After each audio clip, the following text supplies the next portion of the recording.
stop. Doctor Strange in the Multiverse of Madness. This movie is a mess. This movie had a messy production. Scott Derrickson left production and Marvel brought Sam Raimi in to finish, leaving the production team to apparently reshoot close to 70% of the movie, and as a viewer, you can really tell. Sam Raimi came in during redrafts and reshoots not knowing what the ending was gonna be. Marvel directors wield the same authority as sitcom directors, apparently. Now, this isn't gonna be a review where I go through the entire plot beat for beat. I'm just gonna go through my thoughts, what I liked and what I disliked with barely a structure, assuming you have seen the movie. If that's not your thing or you're not a fan of that sort of structure, you can bow out. Don't worry, I don't blame you or hate you, I get it. But this channel is called Tripod Thoughts, so here are my thoughts. First off, the series Loki is either retconned or considered obsolete due to this film. It's gotta be hard to justify that show's legitimacy since the MCU doesn't want to walk us through the difference between dimensions, universes, or timelines. From my experience with the show and this movie, America, the character not the country, should be all over the TVA's radar, and the Ancient One explained in great detail how alternate universes are made. Regardless though if that show is considered obsolete or not, the writing in this movie is still fucking atrocious. I suppose that makes sense considering it's written by the same guy who wrote Loki and either intentionally or not ignored/disregarded his own works in the same universe. Fucking incredible. So I really enjoyed Sam Raimi's flavor in this movie. His campy horror lends itself well to the Marvel formula, but I think where the movie trips up is where the studio limitations were made. Sam Raimi is not good with working under studio limitations as seen with Spider-Man 3. The same exists with this movie. The issue that exists with this context is the blend between the multiverse plot and the Doctor Strange vs. Wanda plot. These two are stitched together, but it would be easy to separate them. I personally would have preferred an entire movie centered around Doctor Strange vs. Wanda with the multiverse shenanigans dissected completely from the film. The multiverse shenanigans don't add very much in regards to substance. They travel through some interesting scenery, they meet the Illuminati, and Doctor Strange fights an evil version of himself. These scenes could have been substantive in a better script, but they aren't. Yes, I am suggesting we should have gotten a different movie. Fucking nuke this film from orbit and try again just like the DCEU. Everything regarding the Wanda vs. Doctor Strange plot shines immensely due to Sam Raimi's flavor. The spells are demonic, the deaths are some of the most brutal and violent in the MCU, and I think the campiness he adds fits well with the MCU's humor. In short, I don't think Sam Raimi is the problem. The problem is the complexity the multiverse adds to the plot. The multiverse isn't used appropriately in this film, even if multiverse is in the name. The plot is centered around a fetch quest. Doctor Strange has to get this MacGuffin book that'll do whatever he needs that's in the space between universes, whatever the fuck that means, and it adds to nothing. It gets destroyed by Wanda. So it seems the only reason we have a fetch quest is so we can throw in multiverse shenanigans because the studio demanded certain scenes. These scenes are part of the plot, but I don't think they add to the quality of the plot. They only serve to muddy it due to having extremely little under the surface in regards to substance. When I say the trippy scene, cameo scene, and Strange vs. Strange scene, that's really what you're getting, nothing more. So let's talk about those scenes since they are so necessary. Let's start with the trippy scene. Fantastic looking.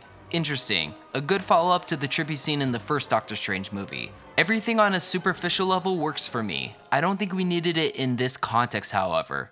In my hypothetical Doctor Strange vs. Wanda dissected from the multiverse story, you could have the same effect between the two of them. Maybe Wanda tries to enter Strange's mind and they struggle through his memories, and eventually he's able to overcome her while falling through his memories and then through her memories when she realizes she no longer has control, because Strange has studied how to fortify his mind as Sorcerer Supreme. But aside from that, the multiverse teleportation makes zero fucking sense. They opened a portal from Kamartaj in Nepal. If they're jumping multiple universes, how the fuck did they get to New York? Secondly, the cameo scene. The Illuminati are in this movie for one reason. No Way Home had cameos and that was a success, so this movie has to as well. Whilst ignoring everything that made No Way Home as impactful as it was. There is a reason Green Goblin was the main villain of that movie, and it's because his goal is and always has been to stray Peter off the path of responsibility. The Peters brought in, while also following up on their arcs in their movies, were there to reinforce Peter's path. The Illuminati does not add much of anything to Doctor Strange's path, goals, or values. The Illuminati tells Doctor Strange he is an absolute danger in every universe, but that has nothing to do with him refusing to take America's powers.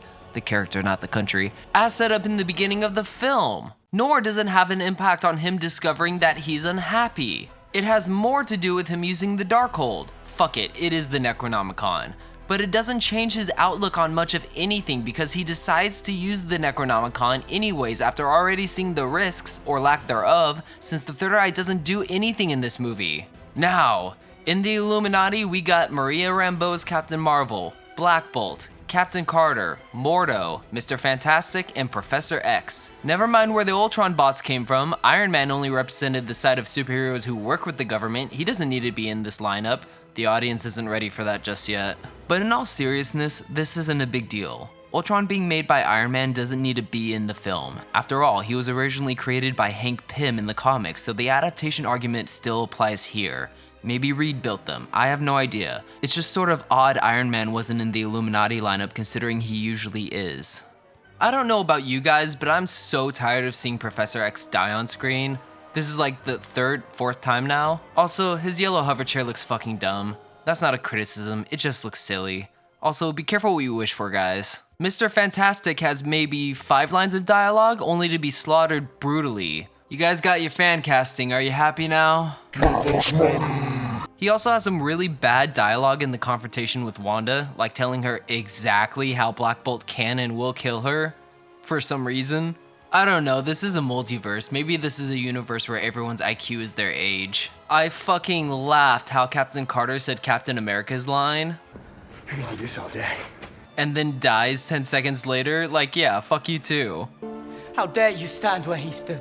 Captain Marvel dies by having a statue fall on her. It seems like a forced death when she could have easily flown out of the way or blasted it to rubble. She died so it could look like Wanda could beat Captain Marvel when Captain Marvel is this strong.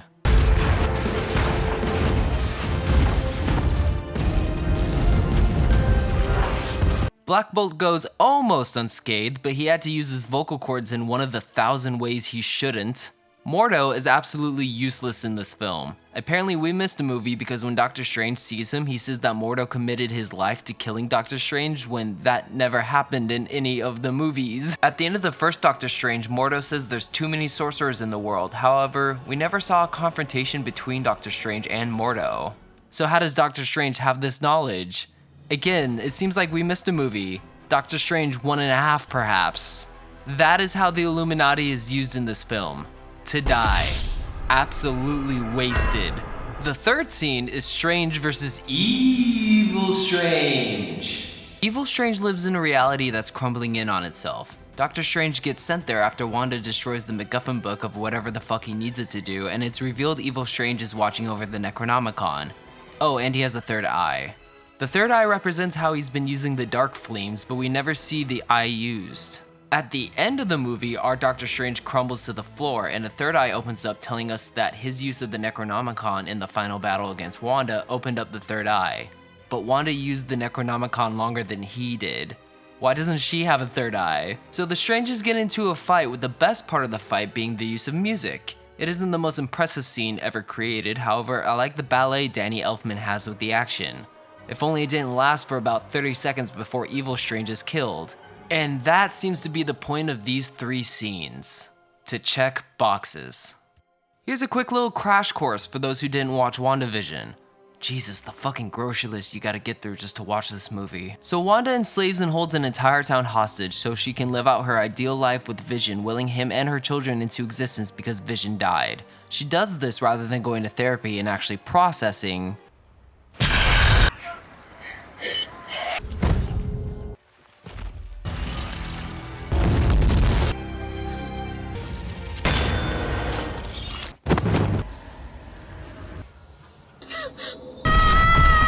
everything. She doesn't let the town go, keeping them locked inside their own minds as her meat puppets, until another witch arrives and tries to exploit her powers, and the series ends with her accepting the role of the Scarlet Witch. She runs away to some cabin to study the Darkhold, the Necronomicon. Oh, and the government creates their own Vision to take down Wanda, but he's actually the original, only repurposed. At least they recognized after WandaVision that Wanda is a bad person and decided to give her the villain treatment. But it's absolutely disgusting seeing people be like, "Yas, queen, slay," when she's brutally killing innocents without mercy or respect. Wanda is not a good person. She is a horrible monster. That ship sailed long ago. This movie only serves to make that show worse, really because of the way the show handled Wanda at the end. They'll never know what you sacrificed for them. Fuck off, Monica Rambeau. She enslaved and tortured an entire town. Fuck the right off. There's a dreadful line in this movie though when Doctor Strange comes to recruit her and he says, "I'm not here to talk about Westview. You made things right in the end." So the studio is basically trying to right their wrong without ever admitting a wrong was made. Like, you ever have that friend that can't admit when they're wrong or apologize, but then they start changing their behavior because you called them out on it, whilst also never admitting the initial act was wrong in the first place? This is called ego, and Marvel is doing that same thing only in their writing. Elizabeth Olsen gives a damn good performance in this movie, but Wanda's motivation is completely fucked. She wants to kill America, the character not the country, so she can absorb her powers and get her kids back. I'm gonna do it. I'm gonna say the thing everyone in their right mind has been saying. Her kids aren't real! She created them with magic! So why can't she do it again?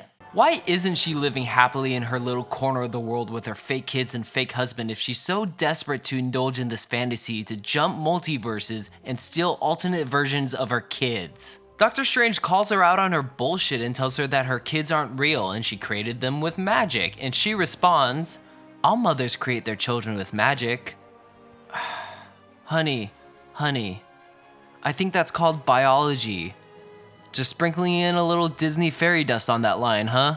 Wanda's powers in this film are the most bullshit plot required thing I've seen. At first she was limited to telekinesis and mind warping, then it turned into reality warping, but now she can make your mouth disappear, create storm clouds, possess alternate versions of herself, walk through walls, escape the mirror dimension, and control monsters. Some of this can be explained since she has the Necronomicon, but at a point it destroys my ability to suspend disbelief. Kevin Feige probably doesn't regret anything at this point, probably because he's a narcissistic fuckhead. But if I were a writer, I would have made her powers stem from the Reality Stone rather than the Mind Stone. I mean, her powers have basically turned into reality warping at this point. At least it would be consistent.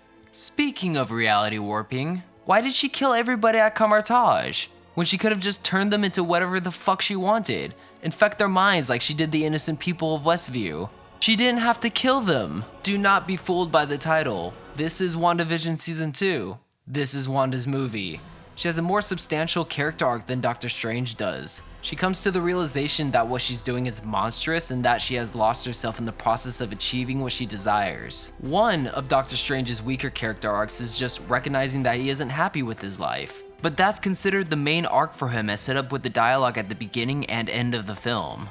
I suppose that's a setup with the fact that Clea shows up in the post-credit scene. She's supposed to be his wife, so he's gonna end up with her likely by the end of Doctor Strange 3 or Avengers, what are they on now, 5? 6 if you count Civil War as an actual Avengers movie? So they're playing the long game with Doctor Strange in regards to character arc, but he's sidelined by a villain who has a more substantial character arc than he does. People will point to Thanos as a villain who steals the show, much like this movie's villain, but the difference is Thanos in Infinity War, the best Thanos, didn't have a character arc. He is static in his goals and values, unlike Wanda, who has a change of heart by the end. Also, Thanos' motivation wasn't based on balderdash and can't be misconstrued into sympathy unlike Wanda is. We all understood why Thanos wanted to do what he did, but more importantly, we all understood that he was still the villain. Now, Doctor Strange might be the most butchered character in the script. In the beginning of the movie, he's pressed by Dr. Nick from the first Doctor Strange on the subject of the snap in regards to if it was the only way to resolve everything, and he says yes. This is kind of meant to set up the idea that maybe Doctor Strange is hesitant on his decisions in Infinity War, but we saw him go through the 14 million possibilities. Also, this hesitance never peeks its head again in the film. He's then bullied by Dr. Nick in a really tone-deaf conversation about how Doctor Strange didn't get the girl, which bleeds into his next character arc. After that, he's asked by Christine if he's happy, and he says yes, he is happy. After that, he has some small dialogue with Wong throughout the film about how Wong is now the Sorcerer Supreme and is accustomed to bow in his presence, and at the end, he bows to Wong. After that, he's confronted by the idea that another version of Strange tried to take America's power to save the multiverse, and he has to prevent himself from letting her think he would do that. And then he's confronted by the Illuminati about the idea that their version of Strange used the Necronomicon to do bad flames, and they concluded every version of Strange is a danger to the multiverse. We have 5, count them 5 arcs for our main character. One of them doesn't have a through line, and none of them are strong enough to build a substantial whole. More does not always mean better. You can make a very nice house and it'll probably help if you have a lot of wood, but if the wood is the size of toothpicks, it's practically impossible. You don't even need to have a story where the main character goes on an arc. Goku is a perfect example of this. He's given new information that affects his views of the world, but never himself. When he learns he's a Saiyan, he never changes as a person, only the outlook of the world around him. He is still Goku. He was still raised by Grandpa Gohan and embedded with the teachings given him by his grandfather and the friends he made. That is much better than what we were given here. We're introduced to the MacGuffin bullshit book that gives you a spell to win against any enemy. Kind of would have been useful against a certain enemy. 14 million possible realities, my ass. And it's revealed Doctor Strange didn't know about it because he didn't read the Sorcerer Supreme handbook. Even though he's established to be an avid studier and reader to a degree where he reads and studies magic in his sleep. Doctor Strange goes to visit Wanda and she immediately assumes he's there to talk about the Westview situation, but he says, no, you made it right. Doctor Strange has always been a person on top of it. This goes all the way back to his career as a surgeon, hence why him and Tony clash in Infinity War. When Loki just arrives on Earth, he's on top of it. There's absolutely no reason why Doctor Strange wouldn't have been in WandaVision, other than certain reasons. But in this movie, he just says that Wanda made right by it, so not only did he know about it, but he let it happen with 0 consequences. What the fuck? Doctor Strange has no respect for his fellow Avengers. In context, he mocks them because he needs another magic user. However, when he realizes Wanda's gone meanie bobini and could obtain the power to enslave the multiverse, he should start calling everyone since the multiverse is at stake. Who's the one surviving Avenger she's closest with? Maybe you should be calling one of Wanda's close friends. Sure, she's probably past the point of no return, but holy shit, try. Let him talk to her, appeal to her emotional side. He also lost his kids, granted they were real, but maybe he can explain the way he handled his grief was not healthy. In the climax of the movie, he risks the multiverse so Wanda can learn her lesson for herself rather than making sure she causes no more harm to not only their universe, but every universe by leaving her stranded in a different universe. Once again, Doctor Strange was and always has been ready to make the tough decisions. But you have to understand, if it comes to saving you or the kid, or the time stone, I will not hesitate to let either of you die. Unless filled in with further information. This is blatant disrespect for his character, so we can have Wanda's I will not die a monster moment. Doctor Strange is given the worst treatment in this movie than any other MCU main character has in their own movie, and the writers have such a blatant misunderstanding of their character. Fucking hell. Wong is such a snuffed character in this. He's supposed to be Sorcerer Supreme, one of the most powerful sorcerers on the planet. He's on Strange's level or closest to it, and yet they don't have him do anything of importance. When Wanda is assaulting Kamar-Taj, which was originally a hole in the wall in a city but now is in the mountains for some fucking reason, Strange and Wanda are duking it out and Wong is doing fuck all until he gets tossed aside. He's such a worthless character in this movie. He's mostly used as a plot device to get Wanda from point A to point B. They give him like a magic kunai and chain, which is interesting, but much less interesting than seeing his own unique set of magic aside from Strange. Maybe he has a specific element style of magic, like in Naruto, but nah, magic kunai and chain. I heard Xochitl Gomez was great in this movie. When was this? Cause she's about as amateur as they could find. I don't think I'm over exaggerating when I say everybody else in this movie was better than she was. They show her origin in a very forced scene where Doctor Strange and America are in an alternate universe and they go to a memory store and it shows her superpower origin where she got scared by a bee, and her being scared by the bee sends her moms away to a different universe. A bee! It could have been a lion, a tiger, a bear. Oh my! It had to be a bee. There's at least 100 different ways this exposition could be delivered and they just ended up at the good old memory store. Also, she's the only America Chavez in all the vastness of the multiverse. How? She is literally the girl who's the key to everything. Her powers are also poorly defined. We don't know if her multiverse jumping powers are magic, science, or cosmic, but she can use her powers to have like super strength. How does opening multi-dimensional portals translate to super strength? Movie, what are you doing? Where was White Vision throughout this movie? It never crossed the writer's mind to put him in the movie or that Wanda would try to reach out to him since she knows he exists. If the movie was devoid of the multiverse shenanigans, they could have involved him in some capacity. However, I can see with the inclusion of the multiverse plot and him, it could have been way too much in the movie since so much is already going on. Wanda's motivation has fuck all to do with Vision as well. None of her dreams has to do with Vision, only her children. Seems kind of intentional to me given recent events. The movie almost forgets about the mirror dimension. You know, the dimension you utilize to not damage the real world. None of that's in here in any action scene other than one time when it's used as a trap, after Wanda has already obliterated Kamar-Taj and killed scorns of people. We've reached the point in the MCU where portals were used better in the X-Men movies. Portals are such a nifty utility, but they're completely botched in their execution. Why doesn't Strange just portal Wanda to Titan or portal her arms off? That's the end of that conflict. So Wanda's assaulting Kamar-Taj and can't penetrate their magic shield with magic, but then she uses magic to get in a sorcerer's head and break the shield. For those of you barely paying attention, let me explain. She can't penetrate the shield with magic, so she uses magic to penetrate the shield. This is a load of barnacles. Alternate Christine keeps Doctor Strange in America in these giant glass boxes in case they have multiverse radiation or illnesses that they aren't aware of, but are more than happy to just let Doctor Strange in front of the Illuminati. Doctor Strange is trying to open the door that will lead them to the MacGuffin whatever he needs bullshit book that's in the space between universes, but he can't figure out the incantation to unlock the door. So Christine gives him his watch because it's only something he would know, and I thought he was gonna replicate the cracks on the watch since he's trying to do an incantation, but no, he just puts the watch in a hole like an Indiana Jones puzzle and it just opens. Great. I hate it. It's explained that dreams are just windows into other universes, and I don't believe them. I don't believe that's how that works. What about people who can actually control their dreams? Do you mean to tell me that they're controlling other universes? I don't believe you, film. Evil Doctor Strange tells our Doctor Strange that if he ever had a bad dream where he's falling, it was probably him. That's not in the film.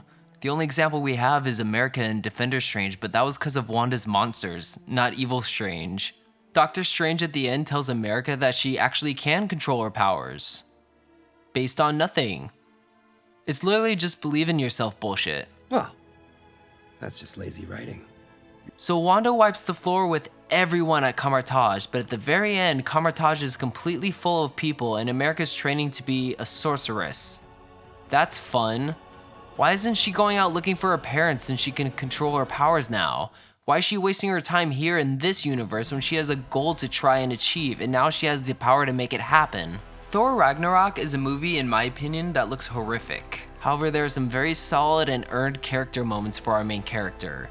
This movie is almost the antithesis to that. I like the way it looks most of the time. I like the cinematography and art design, but the character arcs feel lifeless. When I look back on this movie, the team behind it, Danny Elfman's score, Sam Raimi's direction, I solemnly believe this movie would have been better off with a simpler story. They should have just stuck to Doctor Strange versus Wanda here on Earth in this universe. Maybe she learned nothing from Westview cause fuck WandaVision and made it so she desired to encompass the world in a hex because she thinks she can protect the world better than the Avengers can. After all, she alone almost defeated Thanos when the big three couldn't. She could offer Strange a part in her new world, and when he refuses, that's where the conflict begins. They could have gone further down the horror realm that this movie can bless us with at times. However, everything regarding the story, it's just nonsense. This multiverse plot exists just to give us these corporate soulless cameos disguised as a fetch quest that amounts to absolutely nothing.